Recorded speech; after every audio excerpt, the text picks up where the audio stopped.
the Sydney Roundworld.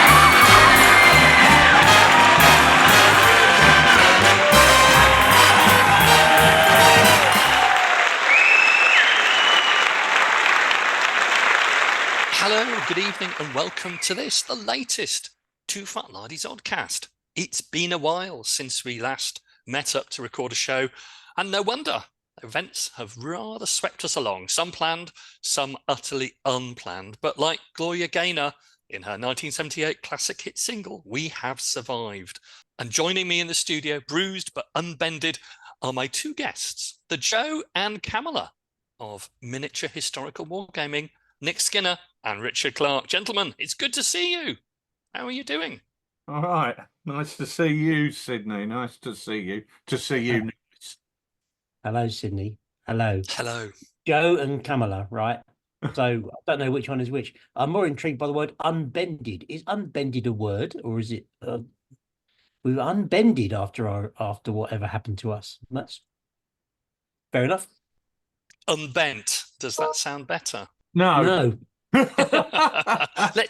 Let's move swiftly along, because I, along with many other people, have been tracking your recent activities with great interest. You've both been busy but doing very different things, so I wanted to have a chat to you about the two big events you've just been to. But first, let's just address the big issue that I know has been affecting everyone out there, which is the strange disappearance of the ToolFatLardies website and associated forums and blog. Richard, speaking seriously, I know the loss of the site was a major shock for you, but can you tell us what on earth's happened? Well, I can't really, because I'm not entirely sure, because it's technical stuff and I really don't do technical stuff. But yeah, I mean, a major shock isn't quite the word. I mean, I got up one morning and the site was there, and an hour or so later, I went in to print out the shipping, the orders for shipping, and it wasn't there. And anyway, I got a message from the guy who ran the website saying, "Oh, something's gone wrong. We've been running a software update and it's gone wrong, but I'm working on it now." And then at the end of the day, it was still down, and I emailed him the next morning, and he said, "Look, it's been a major issue. Problem is, I'm just about to go on holiday. It was his 60th birthday. His wife had paid for a cruise. I don't know where they were going, all around the Mediterranean. That was it. So he wasn't going to be online. And basically, I said, well, there's not a lot you can do. But he did then send out an email saying, it looks like everything's gone. Looks like everything is gone. So it wasn't just a minor issue, and it's turned out to be a huge, major issue. And as of now, 3 weeks on, the website's still down. And we kind of came to the conclusion that, what's happened is pretty terrible. I mean, obviously, I've had no income for 3 weeks, which isn't great when it coincides with the expense of going to the States. And also we had a couple of other things. I was really quite excited. We've just signed up a new storage unit. We need a bigger storage unit, so we've just signed that up, which is great, but there's expenses involved with that. So it's been a real blow to us financially. We're having to draw on our working capital just to keep going, which is never good, because the working capital is ring-fenced really for investment in future projects. But what we do know is, what do? You jump up and down and cry a lot and throw your toys about, or you just say, "Oh, sod it, let's try and make it right." So what we've done is we've engaged a different company to build a new website, which ultimately is going to be bigger and better. The first objective is to get a website up and running so people can access our products, and so we can get some kind of income stream going again. And I have provided them now, and I'm just finishing that off, all of the data in terms of what the products are, how much they weigh, what the tax status is, and provided them with all the images that they need. So now we're really just responding to questions from them. I've got a meeting on this coming Monday with them to see what they've got, and we should have something up and running next week. Whether that is Monday afternoon or Friday evening, who knows? But we are moving towards getting things back to a point where people can buy things. So, but yeah, a terrible shock and a terrible blow. I mean, I know one of the things that I've been discussing with various of our mutual friends is, you know, first of all, I think people's previous PDF purchases, they may have had, and that might now seems to be lost. Are they going to be discussed? Are they going to be restored to their accounts at all? Or how are you going to do with that? We've got absolutely no record of people's previous PDF purchases. We had an option with the old website of setting that up so that when you bought a PDF, it could be available for a day, could be available for a week, could be available for 2 weeks. It could actually be available for any amount of time. And we actually set that up so that the downloads were always available. It was unlimited availability. But the honest truth is that we didn't sell that as a feature of the website. We never really mentioned it. We mentioned it in passing that if people created an account, they would be able to log back in and access previous purchases. But it wasn't something that we sold. We never sold the products as perpetually available. We sold them as a download for you to download now. When you buy the product, you get an email saying, here's the download link. And the honest truth of it is, we don't know who's bought what. We can't access that information. And frankly, it would be impossible for me to run a business if I was sat there looking back through PayPal to see who'd purchased what and trying to restore all those things. The honest truth is, if people are going to expect that, I might as well shut the business now, because there aren't enough hours in the day. We don't have the resources to do that. If you purchased a PDF, I'm afraid you have a responsibility to press save and keep that on your machine. Obviously, that's the position we're in. We will try and help people where we can. But if everybody says, oh, that's Clarkey specifically referring to me, and I'm to send him an email, if everybody does that, that's game over. I won't be able to respond. I mean, most people will have downloaded a PDF, one guesses, when they bought it.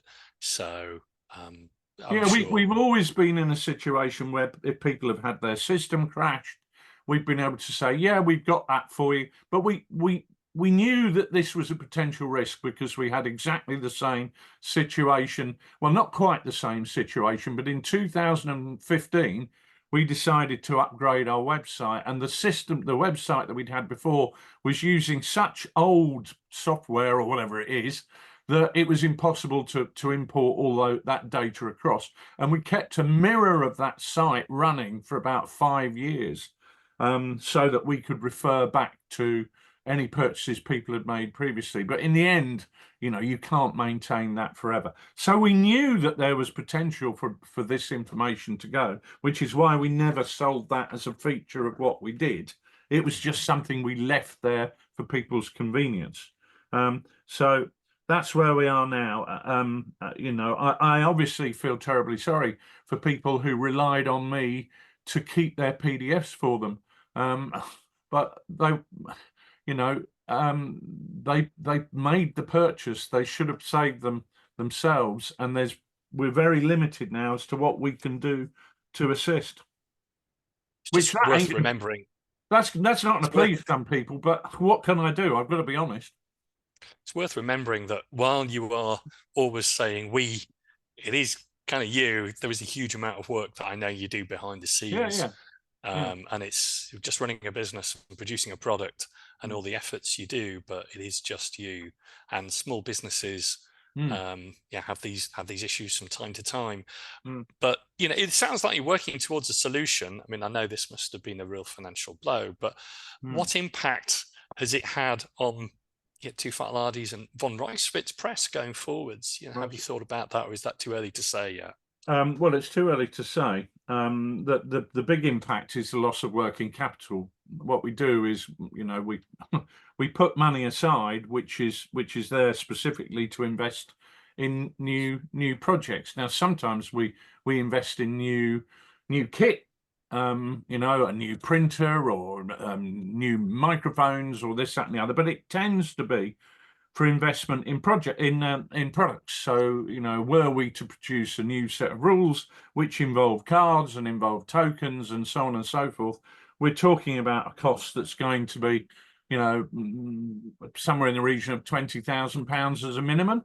I think the most we spent was when we launched Chain of Command, because that had a lot of bits and pieces with the dice and jump off points and so on and so forth.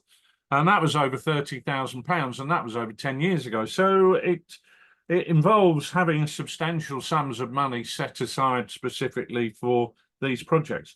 We're at a point now where that has been severely dented. How will that impact us? I don't know. I guess the answer to that is we're probably going to take more chances when we publish the next product, in terms of not necessarily having the capital set aside to back us up if it goes wrong.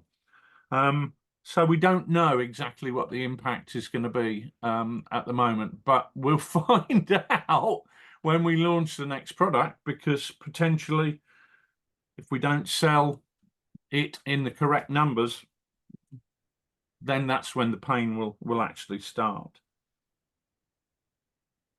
And there's never a good time for this kind of thing to happen, is there? You can never schedule an outage when it's going to be minimum inconvenience. So it's bound to cause maximum inconvenience to some people who are about to press the button on certain things. I know that. In terms of your own stuff, Rich, it's probably been actually really quite good that you've been, in the States during this period.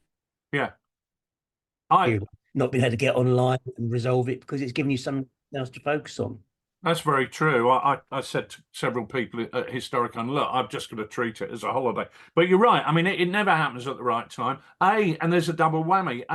We've got the cost of not having an income stream, and B, we've got the cost of having to pay for a new website, which we're talking 5 figures, all up. Once we've got everything built in and everything done and all the work done, it's a lot of money. So the two things come at the same time. Well, it's the case of the phoenix from the ashes, isn't it? In terms of what reoccurs, what comes back after that outage, what the website looks like when it comes back, and well, I think it's going to look almost new things. I think it's going to look almost exactly like the last website as a starting point, just to get us up and running. But over time, we're looking to make improvements, and we've been having conversations about that. So the key thing will be, we want to get the site up. How soon the forum follows from that, I'm not sure. How soon the blog follows from that, I'm not sure. How soon we'll have our email system fully back working, I'm not sure. So there's a lot of not sures, but it's one step at a time in a situation like this. There's kind of an order of priority there as well, I suppose, isn't there? Yeah. Well, I came back from holiday and I said to him, look, the order of priority is this. I'm not earning any money. I need to earn some money, because, otherwise you don't exist. The great quote, when I first set up in business, a friend of mine said to me, when you become self-employed or own your own business, you remove the ceiling of your potential earnings. However, you also remove the floor. And at this moment in time, I'm thinking back to that, because the floor is very hard and lumpy at the moment. But that's it. But never mind. What do you do? Onwards. And just to add to what Richard says, I think it's been really heartening to see the messages of support that have come in from the community on various websites, Facebook, etc. People being very understanding about what's going on at the moment and supporting us, and that's really helped a lot, actually, to see those messages. So I really like to thank people for taking the time to send us their best wishes at this difficult time, if you get my drift for that. So thank you for the people that have done that. That's really appreciated, and brought a smile to our faces from time to time. I know it brought a smile to your face, Rich, which is good to see. Yeah, absolutely. It makes you realise all this bollocks about the cult of lard. I don't really want to discuss that bit, but what I do know is we've got a fabulous community out there, and people have been incredibly kind and supportive. And yeah, you know, ultimately nobody's died, nobody's been run over, nobody's had life-changing, horrific injuries. It's only two fat lardies, and you know, we've all got our health, and we'll come back. That's always something to think about when you get setbacks in any walk of life or business. It's all about resilience at the end of the day, but it is about floors and ceilings, but ultimately it's about resilience and focus. And I'm sure you've got plenty of that, Rich. So. Oh, loads of it, by the bucket full. So yeah, I'm happy that we're moving forward. When you say by the bucket full, I think it comes in pints, doesn't it? Well, it's a gallon bucket. I prefer everything to come in gallons than pints, but there we are. There is a joke there, but I'm not going to say it. Probably best to avoid it. I think it is best to avoid it, because we've actually, at this point, I think probably got to very quickly go along to discuss what we've been doing in a very, very, very quick workshop. No. Well, I've been doing bugger all because I've been too busy trying to find all the details of the website and going to Historicon. But I have made a couple of purchases which are really exciting. I've been looking for these tanks online for ages. It's a comet, a Corgi comet, very late war. And it's basically on the same chassis as the Cromwell, but it's got the heavier turret. And I managed to pick up this on eBay for a semi-reasonable price. I used to pick up Corgi tanks on eBay for about 25 quid tops. If I was lucky, I might get one for 12 or 15 quid. Not a hope now. These have been going for 50 quid. But I managed to pick this up for about 30. And then a week later, I picked this one up for 25 quid. So I've got two of them. Nice. So I'm really pleased. I would like a third to make a troop. And what I also had done was I got Paul Sabotage to print me the Challenger. The great big Second World War, late 1944, rolled it into action in 45. Heavy tank version of the Cromwell with a longer base, with an extra running wheel, and a massive turret that looks like a bloody great pillbox sat on top of the tank. And I got him to print me that in 1:50, so it matches in with these. And it's a thing of rare beauty. I bought a crewman from Empress, that Paul Hicks sculpted. He said, "Why don't you use Empress?" And I did, and I bought them. And Paul printed it for me with the turret open. And when the figure turned up, there's a crewman, and he just fitted him perfectly, as though he'd been made for this tank, with his hand on the turret rim. And so over the moon with that. Really pleased with it. But other than I'll take the credit for that, Rich, because that didn't exist until I got the genie to make it last year for me. But mine's got the turret closed because I haven't got, I haven't got the means to influence him that much to get the turret open for me, but he opened his turret for you, and that's lovely. And they are beautiful. They look really nice. And I was talking to people, we're going to talk about sort of other events, but I was talking to some modelers about tanks and just talking about the beautiful ease that can go with 3D when a tank arrives through the post in two parts. It's got the body and it's got the turret, and that's it. And that's all you have to do to put it together, which is a lot different to some other ways of bringing it. But Corgis are great. We love Corgis. Perfect scale, chain of command, water tanker, whatever. Nice hefty toys. It's got the body to satisfy, as we say. It can't be bettered no matter how we try. Do you remember that advert? No, I don't remember that advert. What was that about? Big Head Whitbread Trophy Bitter, the pint that thinks it's a quart. And my Challenger is definitely the pint that thinks it's a quart. It's absolutely huge. I put it alongside my King Tiger, and the two are almost twins. I thought Whitbread was best in a chair, said So Well, the voice did possibly something. went best in a chair. It was Ivan the Bulbul Demir, whatever. But Yeah. yeah. Right. Yes. Thanks. And so the comments then, Rich, for going into northern Germany with. Yeah, absolutely. Well, I've got a game in 2 weeks' time to run at BrickCon in the Lard Workshop area there, and I've got a load of buildings, but I haven't made them or painted them or done any terrain yet. So I've got, as well as this bloody website, I've got a huge build project to do for 2 weeks' time. So I've got to crack on with that. I have got the armies, thank God, and I have now got all the tanks, but yeah, I've not got my German terrain yet. Paul also printed me a fabulous house, a big German farmhouse. They have these things, I can't remember, they're something like a low farm or something. And at one end they've got the accommodation, at the other end is farm. And he printed me one of them in very much the Saxon style with the crossed horse heads at the end. It's a bit like the Riders of Rohan, but yeah. But yeah, so lots of buying things, but nothing being put together or painted or whatever. So, but I've got a remedy. I'm like you. I don't think I've. Gosh, I don't think I bought anything at all recently. Just being focused on other things. I've been able to get to the painting table out, I don't know, a little bit, and just to finish off bits and pieces. So I had some watchtowers that were not quite completed, so I was able to complete those. I did a few barrels that were knocking about to add to the growing pile of scatter.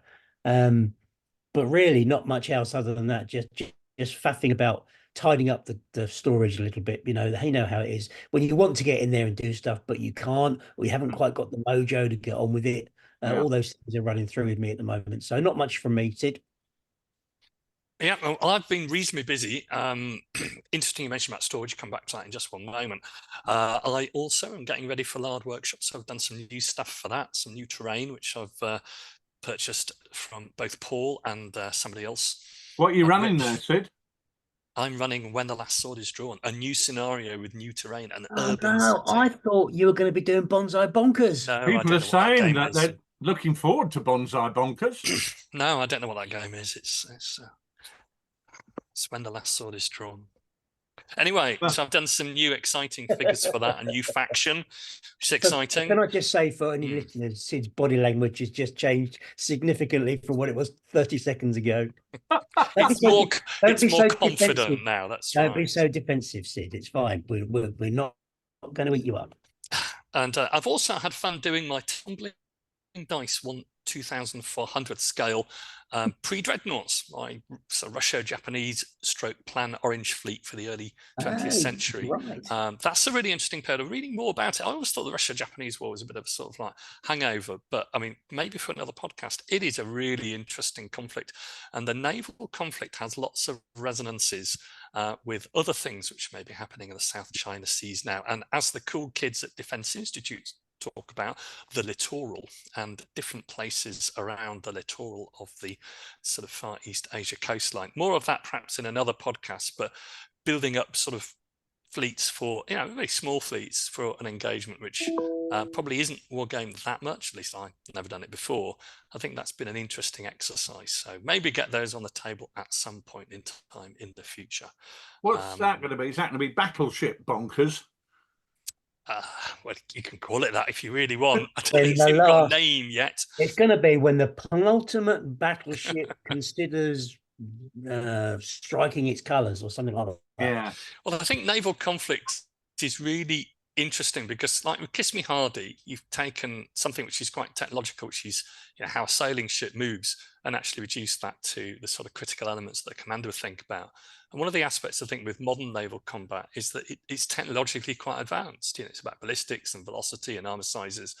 And really trying to get a good, easy, playable game out of that, I think is a bit of a challenge. We've tried it a few times before, but in the environment of not really in the early 20th century or late 19th century pre-dreadnought era, one would hope that there's a really good game in there to be enjoyed at the club and maybe at games days in the future. So that was the idea. Another very portable game to be compressed into a playable time period and time area. But enough of that. The other thing about storage is interesting because maybe this is one for another podcast. I had a good clear out, passing more stuff on to friends, as you both know.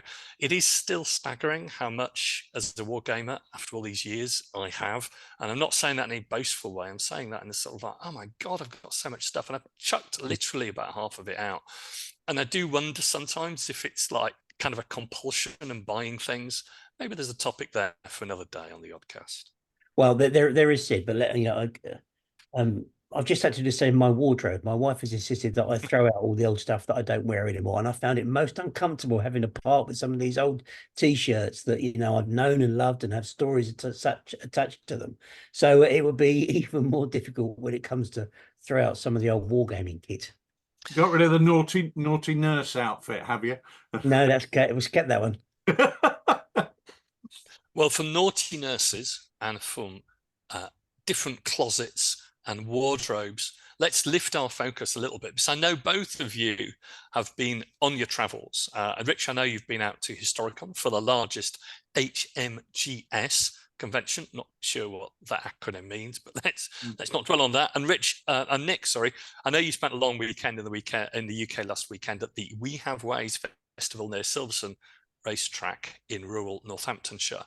So they're really different events. And I know they're both running for 4 days, but they do seem quite different. So I thought, first, Nick, can you tell us a bit about the We Have Ways Festival?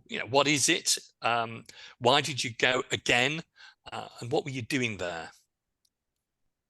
Okay, We Have Ways Festival takes its name from the podcast of the same name, which was set up during COVID, I think.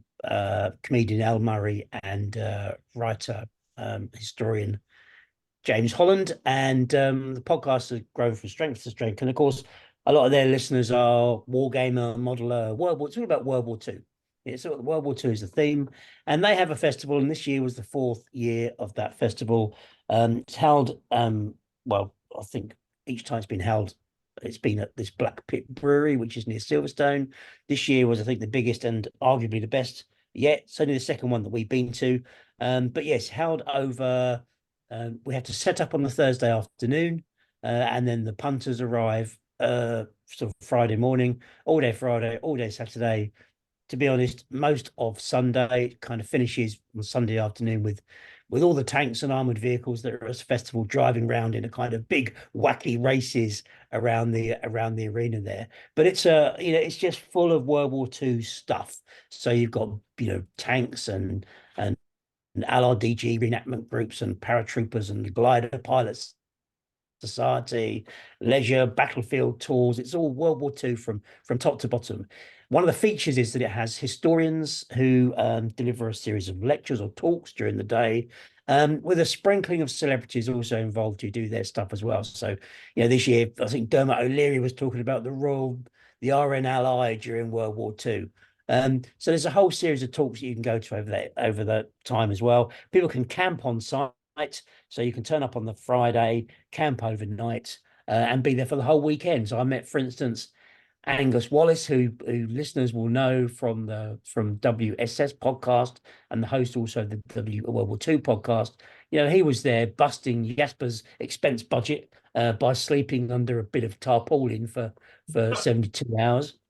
And many others, about 3,000 people, they reckon, were there over the course of the weekend. Why were we there? Well, I was on that podcast to talk about wargaming a couple of years ago, this old story now. They asked us to do a table last year. We had great response. So when they said to us, do you want to come back and do a table this year? We said, yeah, absolutely, we'll do that, and we can do more of it. Of course, we realized very quickly that actually that was a big commitment, because when you're doing war games from 9 in the morning until 7 at night, with a small band of people, it's extremely tiring. So we wanted to do more this year. We wanted to take more games. So we were there with a chain of command. We played a Ronville game. Age Deacon put together the table using fantastic models from Jeff Bond's Ham and Jam Normandy buildings, to create scenario 3. It was from the camp group Von Luck Pint-sized campaign, in fact, if you know that setup, where the Germans are attempting to push into La Basse de Ronville. It's in the morning of D-Day. The 12th Parachute Battalion have assembled and are trying to form a defensive line, but they're still not all there. The Germans are making their initial movements to push into that ground and to try and reach through to Pegasus Bridge, where of course John Howard is holding until relieved. So the scenario is about the German initial push. We turn it into a bit of a big chain of command with a few platoons aside. We had a table of guys who were mentoring. Massive thanks to them for the time that they put in. I mean, Noddy and Panda, for instance, were under canvas within 10 feet of each other. Ali Campbell Grieve was sleeping in a tent with Paul Hicks. These are the kind of physical endurance exercises that people put themselves. I mean, can you imagine those two in a tent? I don't want to.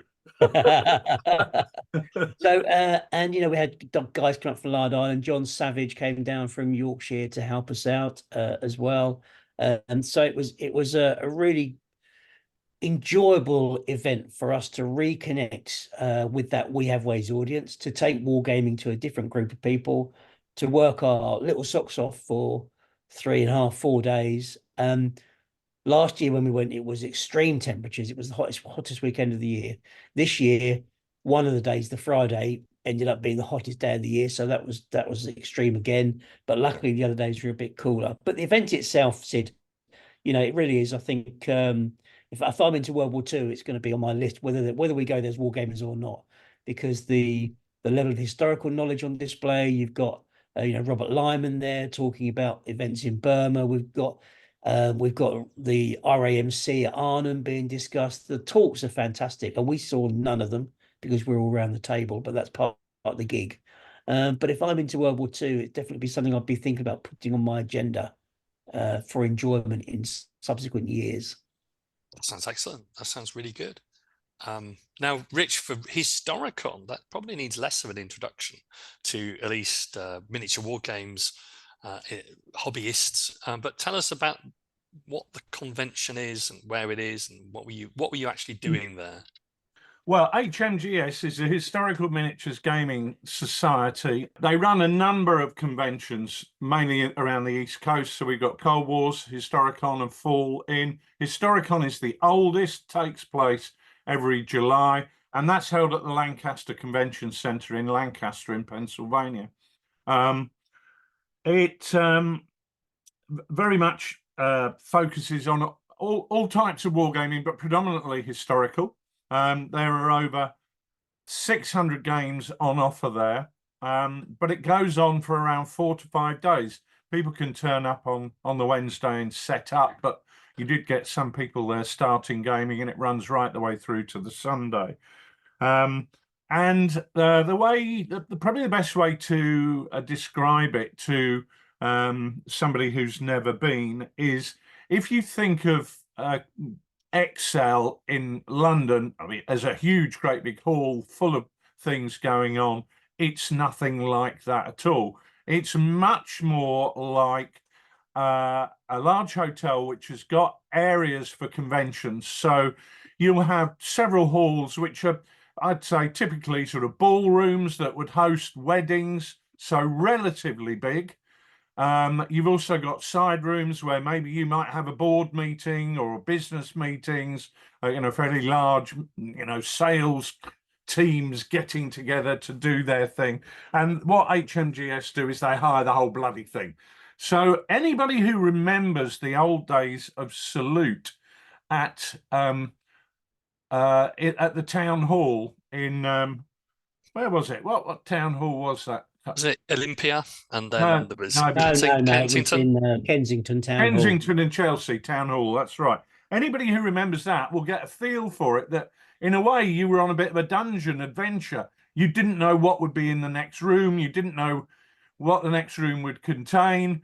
And you wandered around this huge collection of rooms spread over 4 or 5 floors, where there was something going on everywhere, right away from the basement, where they had a sort of bring and buy. People could buy things and bring them along and sell them to get a bit more pocket money.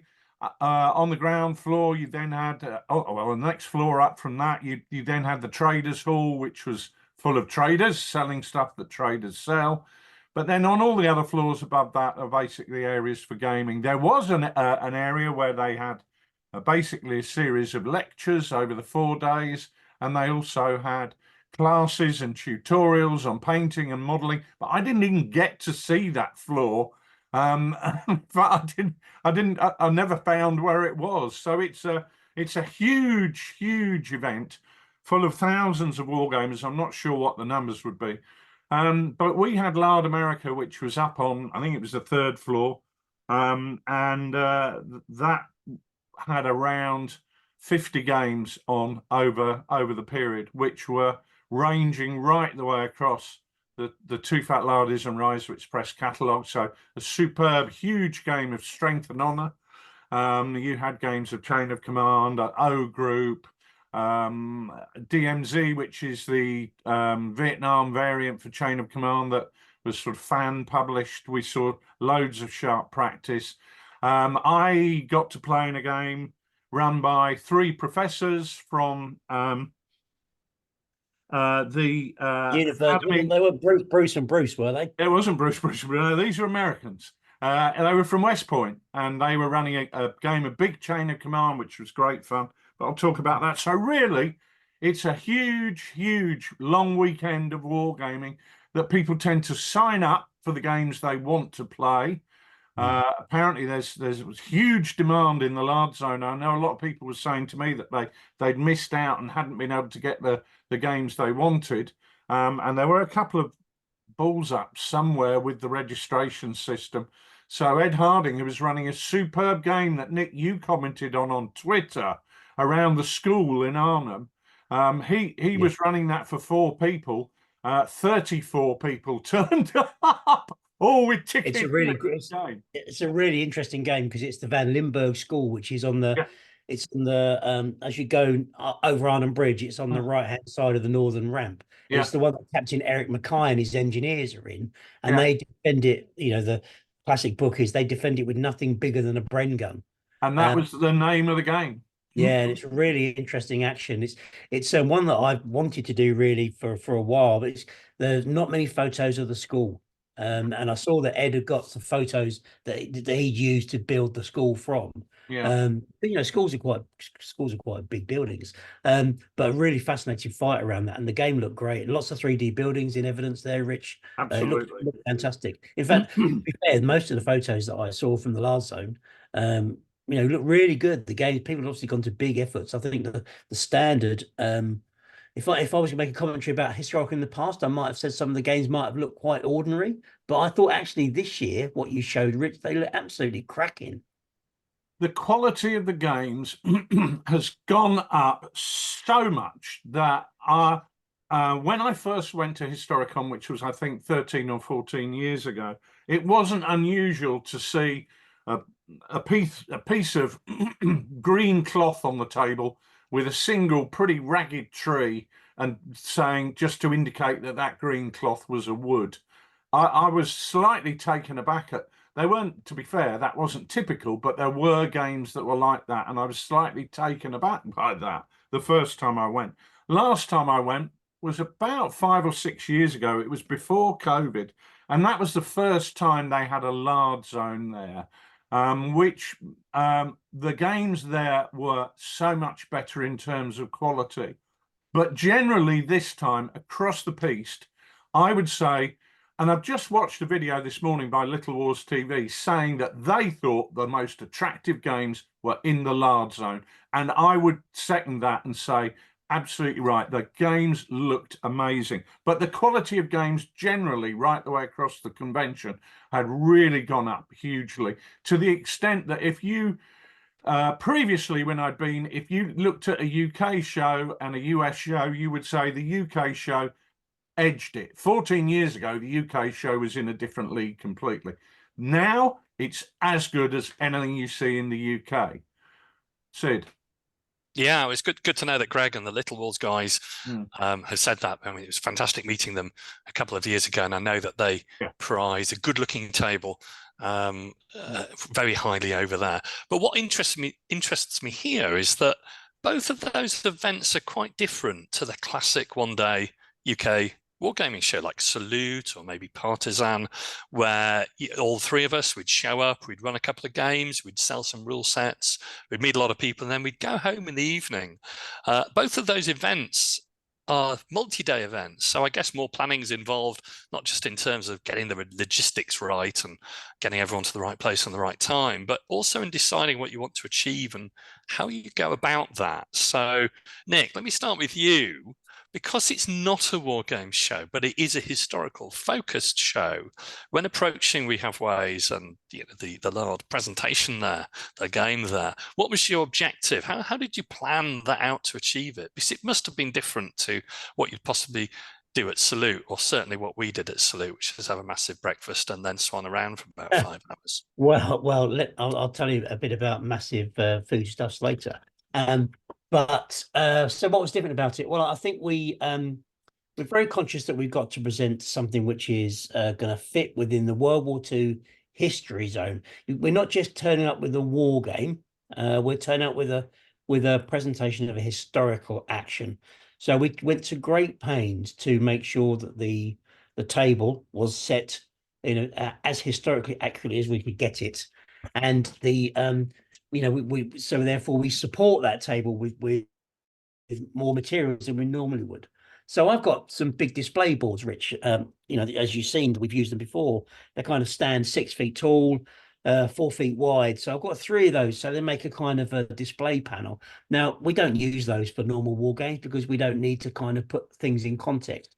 But We Have Ways, they're quite useful because they can explain to people how the war game works. So we've got support posters up there. We've got a poster of the area around the map area that we're trying to represent, so people can picture the game in context to where Pegasus Bridge is, for instance.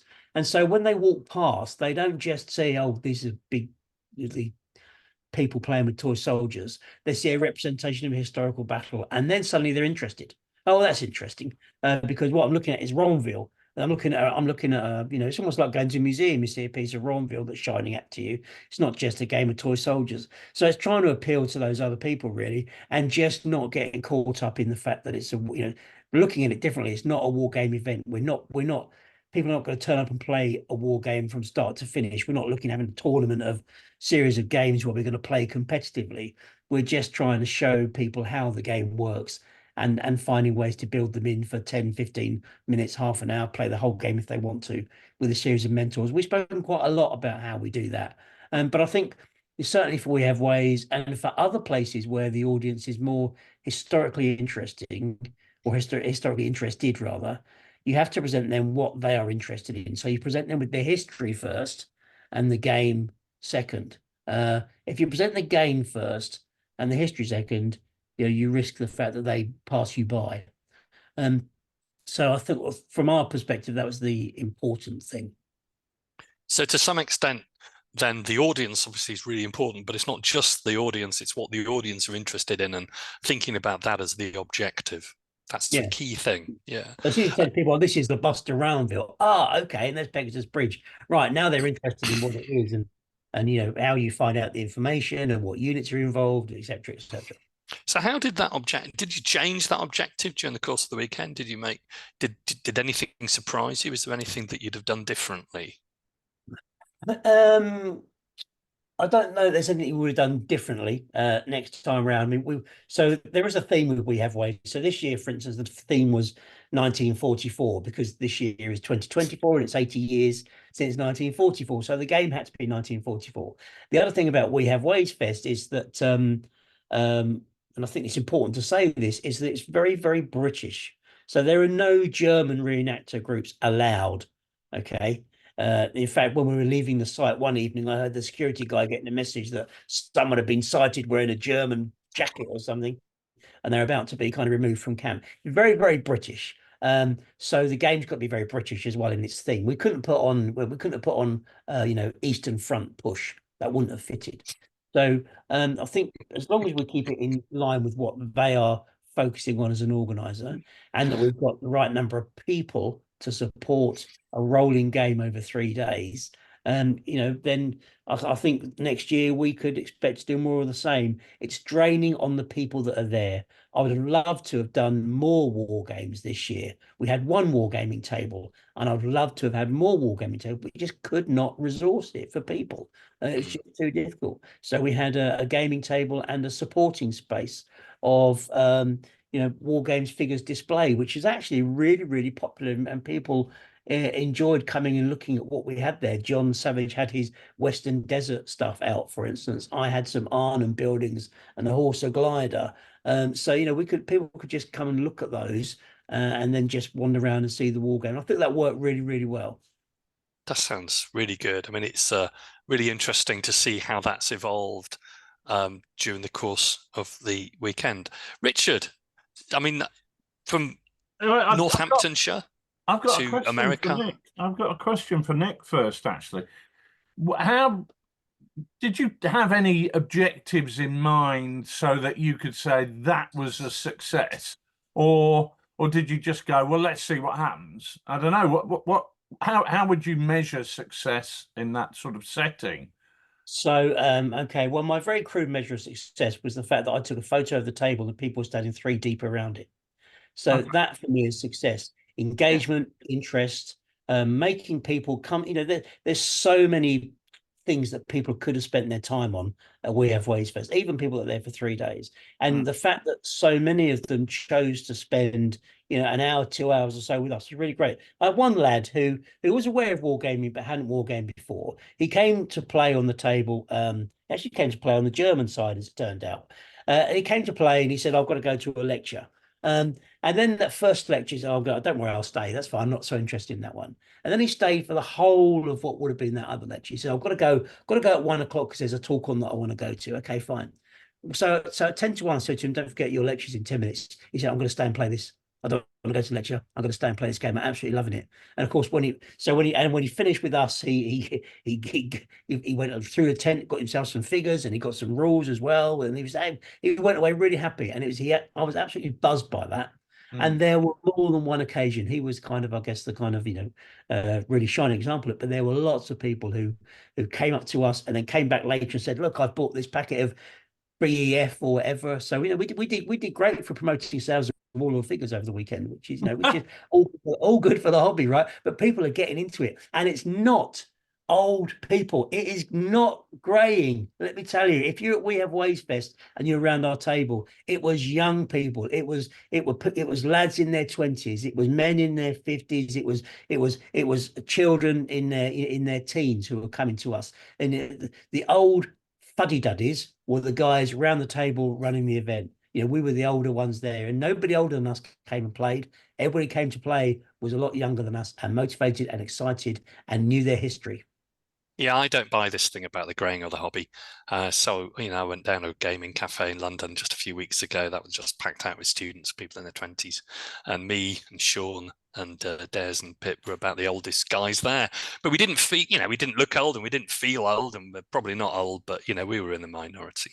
And I think it's really important that we continue, therefore, to put the historical game in front of these people who are already in the gaming community, because it's that stepping from Warhammer or stepping from a board game into the historical game that's so important. We all did it at some stage, maybe, but this is the route where younger people are coming in from. That's absolutely right, which is exactly why I created that really board game cafe-sized game of Bonsai Bonkers when I saw this drawn, to take down there for that reason. And it's why Des Darkin, great friend of the show, is actually wanting to do a naval game down at the Board Game Cafe, again on a really small table with Pep Andrews' excellent World War II naval rules. And it's trying to get that exposure, not because you're trying to proselytize things. It's not because you're sort of an embassy and, you're not trying to sort of convince people necessarily to give it a go, but because historical wargaming should be sat alongside a different generation who are enjoying a different kind of game. It's earned its place there. There's no reason why you can't do that. And it's good fun. Well, we've been asked back to We Have Ways unofficially next year, and of course the theme will be 1945 rich. So there could be some somewhere to take your comics to if we were to do that next year. But yeah, really, really worthwhile. Enjoyable. I have to say, I think as a punter, it's quite expensive to go to. So you do need potentially, if you're going to stay for the whole event, it's quite expensive. Rich, you going to make I was just going to say, when we were on a podcast recently, and I said about people who put games on just to get in free. I can't remember what the phrase was. It was freeloading parasites. So yes, we get in free, right? We get in free. But I tweeted this. I saw none of the historical talks whatsoever. I didn't see a single talk. One or two of the other guys got out and I saw one or two. That's fine. I didn't ride on any tanks. I mean, not that I could have fitted in them anyway, but I didn't get to ride on any tanks. Didn't get to do that. They had a fly past on 2 days. I got to see a couple of minutes of one of the fly pasts. So, it's, you don't have to pay to get in, but boy, do we expect you to work. And the guys that are around our table really did work. Feet tiring, and they put a real shift in, and good for them to do that. And the other thing I'd say about it, Sid, is it also gave me a chance to enjoy one of the largest kebabs I've ever eaten. We stayed in a small Airbnb up the road, and by the time we got out of there on the Thursday night after setting up, we went to the local pub in the village, and the local, and it said outside, lovely homemade meals or whatever. We walked in the door and the guy said, "No, we don't do food no more." He said, "But I can let you have, here's a list of takeaways you can use, and they'll come out from Tal's Toaster." So Deacon and I chose to have this I think it was an XL Doner, and I'm not kidding you. It was the biggest kebab. It arrived in a shiny A4 red Audi, and the boot opened, and this huge kebab erupted out the back and arrived on our table. And that set us up for the whole weekend. That was my personal highlight, possibly, was enjoying that kebab, which took a long time to eat, and I'm still enjoying the benefits of it. Oh, I don't want to know what those benefits are. Right. That's a truly horrifying thought, so much so that we're going to have to go several thousand miles away to talk about North America's biggest wargaming convention. And it's been said to me, if you can only attend one show in the US, that's the one to go to. So, Richard, what were you looking to achieve there? That's a bugger. I don't know. I'll tell you what we did first. We went to Gettysburg, which was remarkable. John Davenport, my good mate over there, an Englishman abroad, he very kindly picked me up and ferried me about, and we went to Gettysburg, and we really wanted to look at the initial action that happens with the Union cavalry attempting to slow down the Confederate advance into Gettysburg itself. Because we all know about the big battle, but the initial action on the morning of the 1st of July is so important, and it tends to often be overlooked. It certainly had been by me.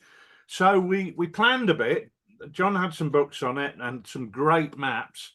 We planned where we wanted to go, and we went there and we had a look at where the action happened, and we did a bit of a mini battlefield tour. I have to say, it was unbelievably hot. It was in Fahrenheit. It was 100 degrees Fahrenheit. It was really hot.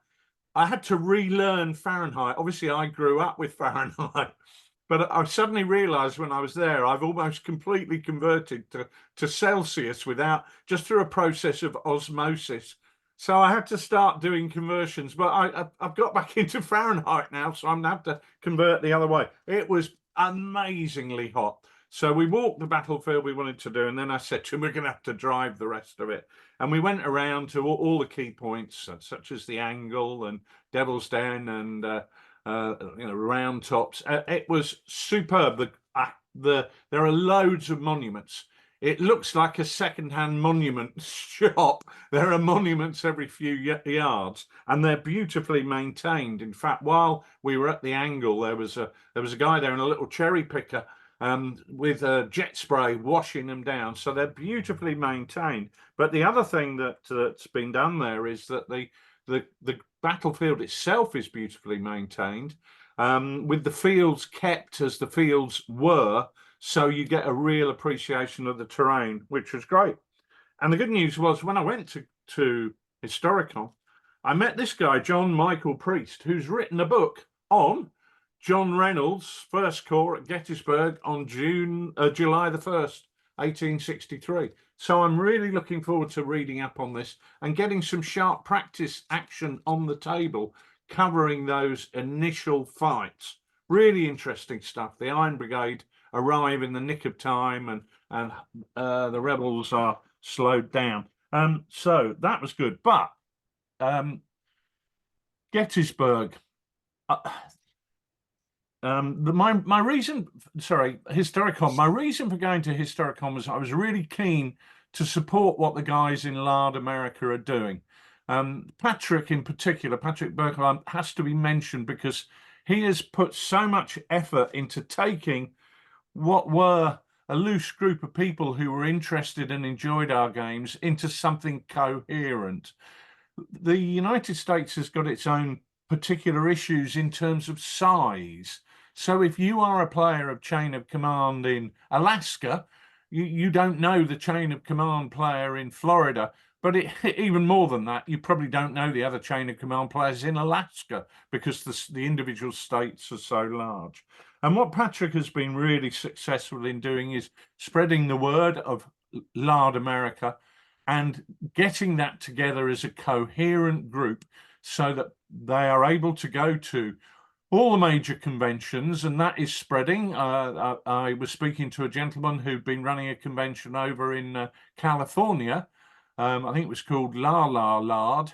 But I think based on the film La La Land or whatever it is, anyway, possibly. And so we're seeing Lard zones appearing at all sorts of conventions across the United States. And that allows people who really enjoy our games to get together with other like-minded people and play games that they enjoy. So I really went along just saying, look, I'm gonna try and come along and support you.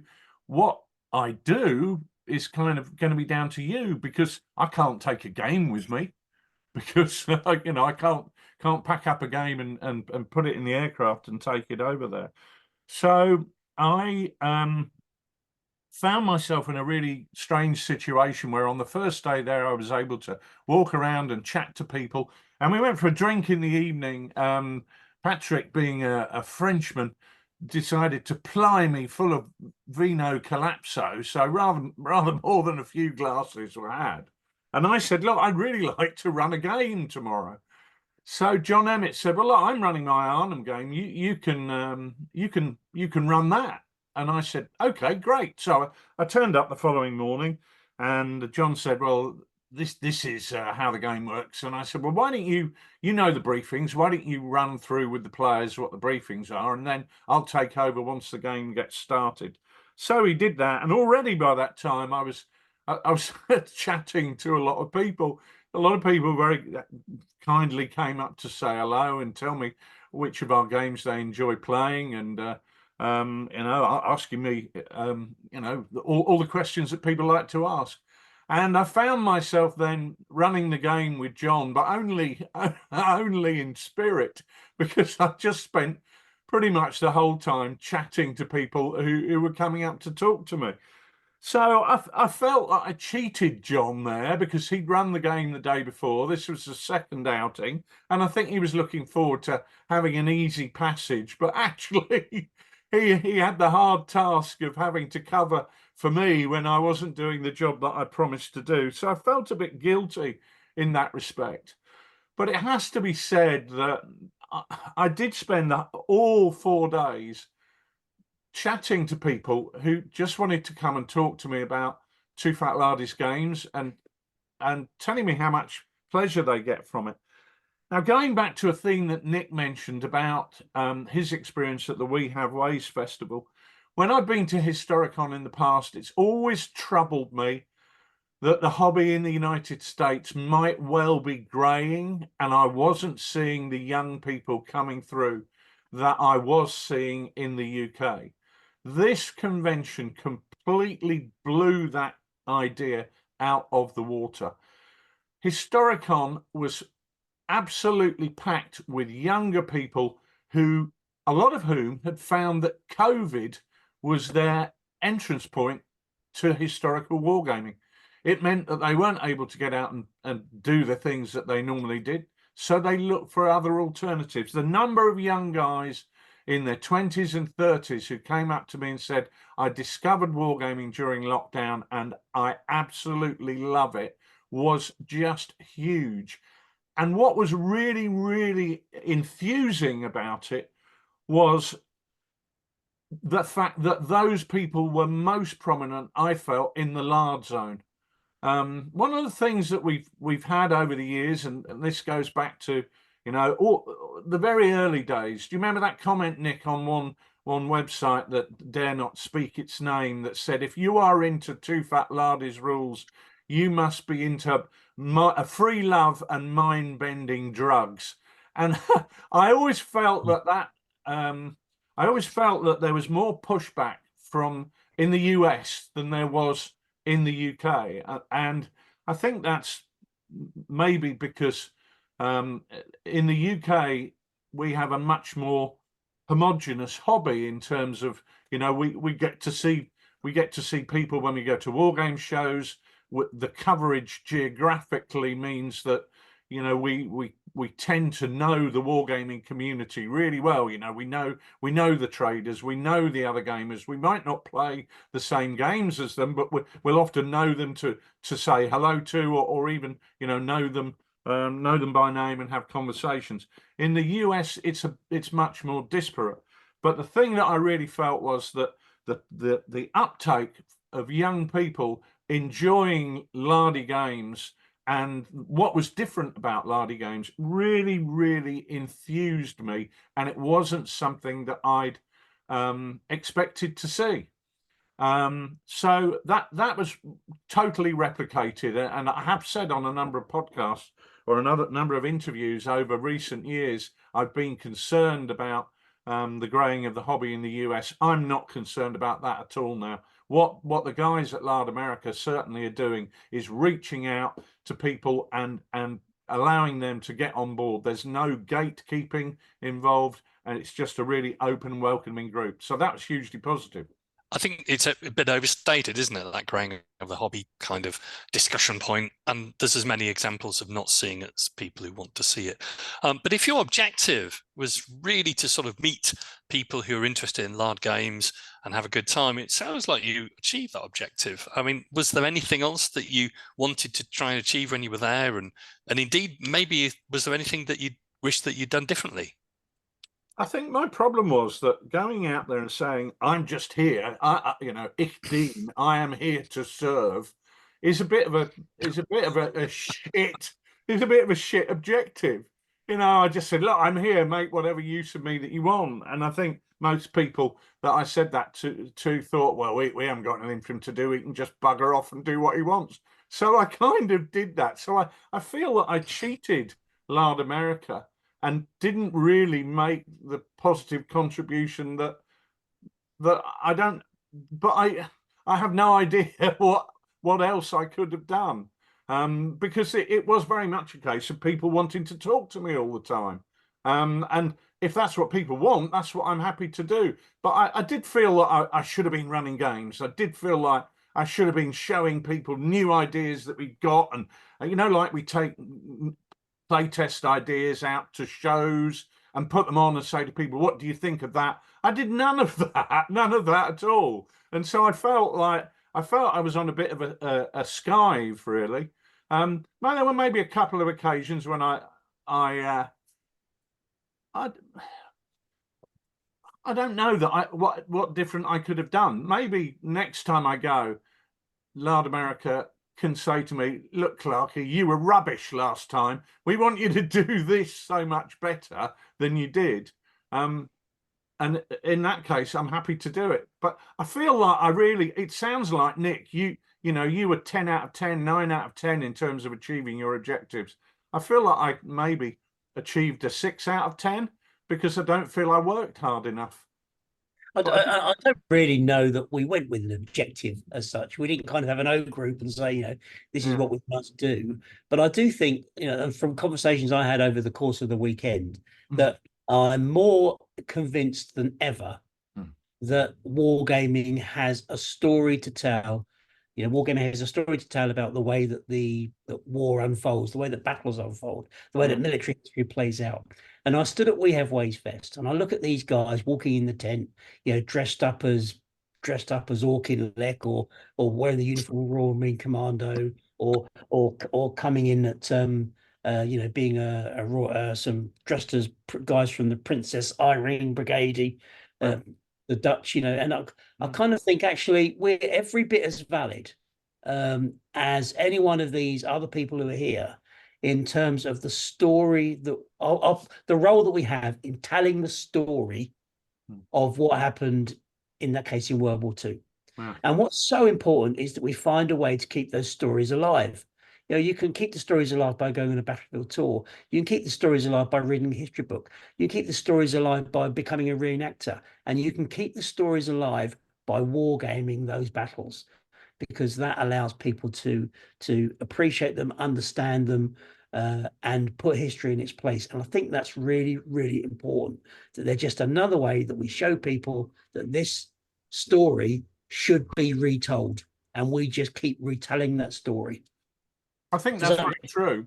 I certainly found that people talking to me at Historicon was saying the thing that they really enjoyed was the narrative and how that allowed them to appreciate the history.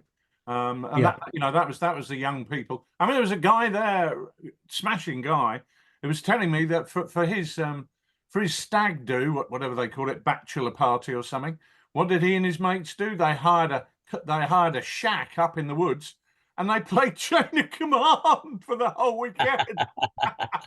I just thought, well, I hope you're not going to do that on the honeymoon, mate. She might be a bit disappointed. But there's jokes to insert there, but we won't go. We'll move swiftly on. No. Yeah, but I think surely, you know, GDA would be more appropriate for a honeymoon situation. For the house or favourite. even Bullseye Bonkers. Well, you never know. Maybe Cock might be the one to go with, but send us your comments, folks. What would you take on your honeymoon? Which of our lard-related products would you take with you in your suitcase? Yeah. Moving back from a honeymoon to just summing up, really. So it sounds like knowing the event, knowing the audience, or trying to know the audience, framing games around what the audience want to see, what they're looking forward to, planning and preparation, and really investing extra in a topic is the way perhaps to go, where there's a series of days connected with each other in the wargaming event, a different environment, if you like, from just maybe a one-day event, maybe. Can I make another observation? And I don't know that this is true, but I'm going to throw it out there.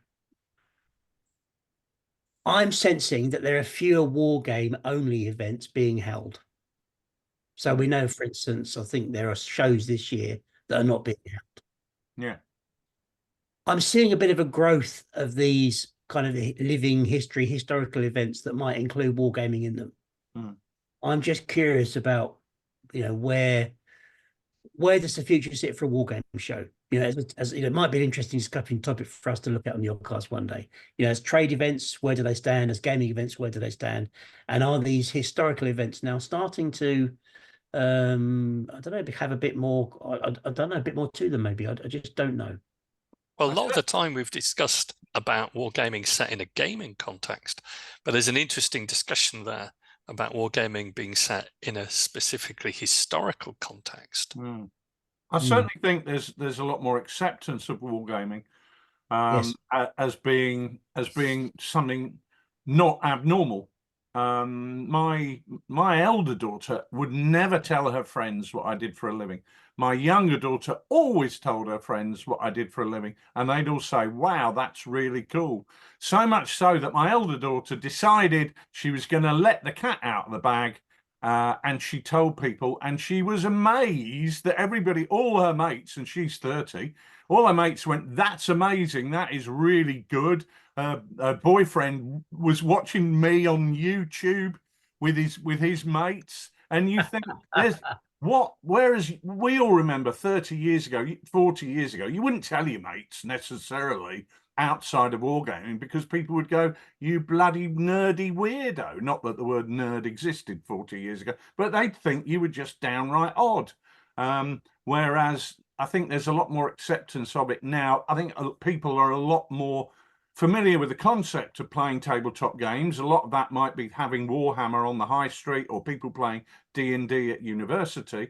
And consequently, it's not seen as an oddity, and therefore is more acceptable in that multi-vehicle environment where you're having history presented in different ways. Yeah, I think that's right. I think that's right. There's a growing acceptance. I think that gaming in all of its different forms can be, really enjoyable.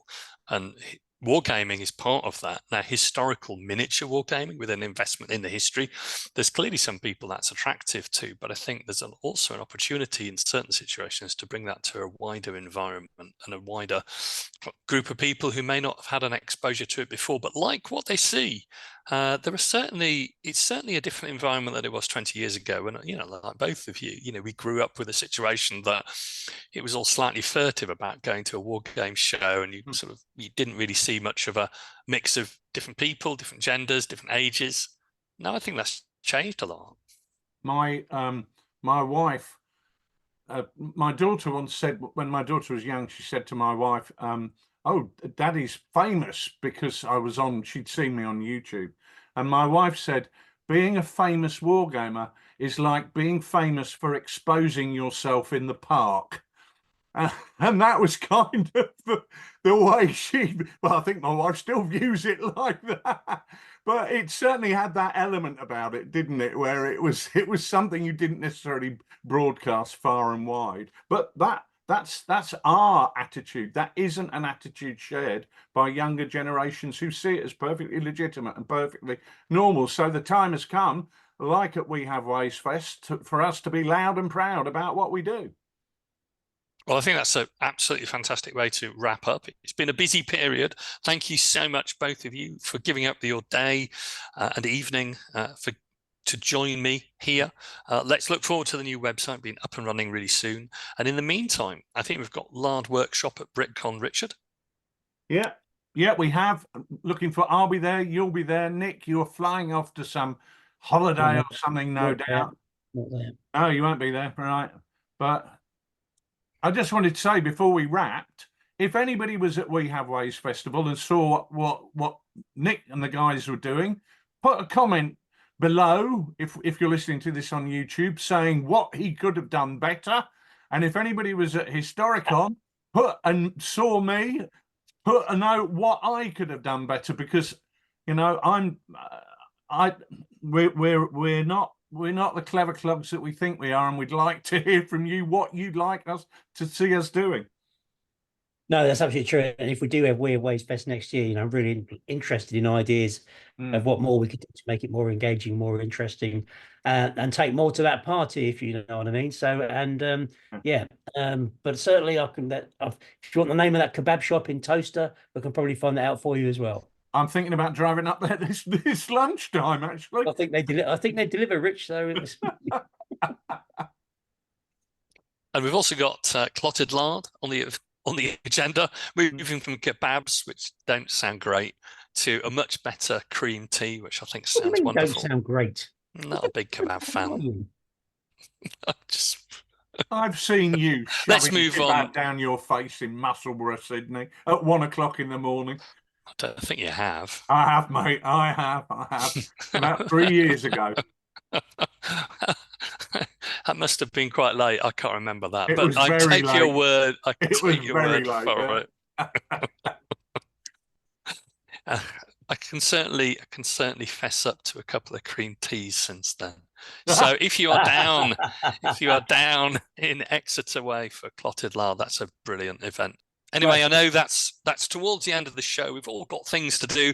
Richard, you've got buildings to construct for Lard Workshop, I think. Hope you've got time to finish those off. Yeah, I hope so too, Sid.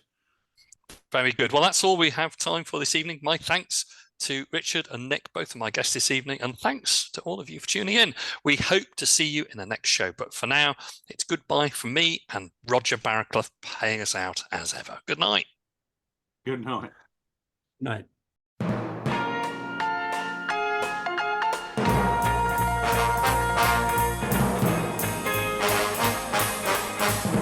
tonight's show, Sydney Roundwood, joined by Nicholas Skinner and Richard Clark.